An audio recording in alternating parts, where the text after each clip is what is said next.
India ஃபுல்லா பரபரப்பா பேசக்கூடிய ஒரு விஷயம்ன்றது கவர்னருடைய விஷயத்துல வந்தக்கூடிய இந்த ரீசெண்ட் ஜட்மெண்ட் தான். என்ன அப்படின்றத பார்க்கணும். தமிழ்நாடு கவர்மெண்ட் இன்னும் பல இடங்கள்ல பல மாநிலங்கள்ல கவர்மெண்ட் அந்த மாநிலத்துடைய ஆட்சியில் இருக்கவங்க அவங்க அசம்பிளில பாஸ் பண்ண பில்லை தாமதப்படுத்துறாங்க. அது சொல்லி பல இஷ்யூக்கள் நடந்தது. அந்த விஷயங்கள் கடைசியா சுப்ரீம் கோர்ட்ல வந்து இன்னைக்கு இருக்கு. அந்த விஷயத்துல சுப்ரீம் கோர்ட் ஒரு ஷாக்கிங்கான ஒரு ஜட்மெண்ட்டை கொடுத்திருக்காங்க.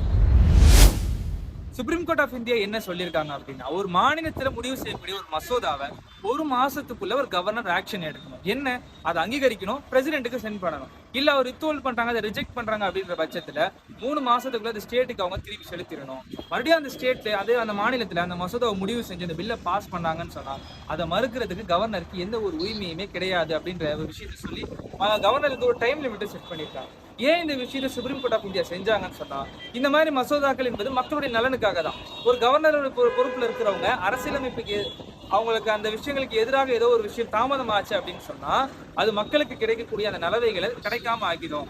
அது தாமதப்படுத்திடும் சொல்லி சுப்ரீம் கோர்ட் ஆஃப் இந்தியா உறக்க இந்த விஷயத்தை சொல்லியிருக்காங்க. கவர்னர் சீக்கிரமா அவங்களுடைய பணிகளை செஞ்சு முடிக்கணும், மக்களுக்கு நல்லது சீக்கிரமா நடக்கணும்னு சொல்லி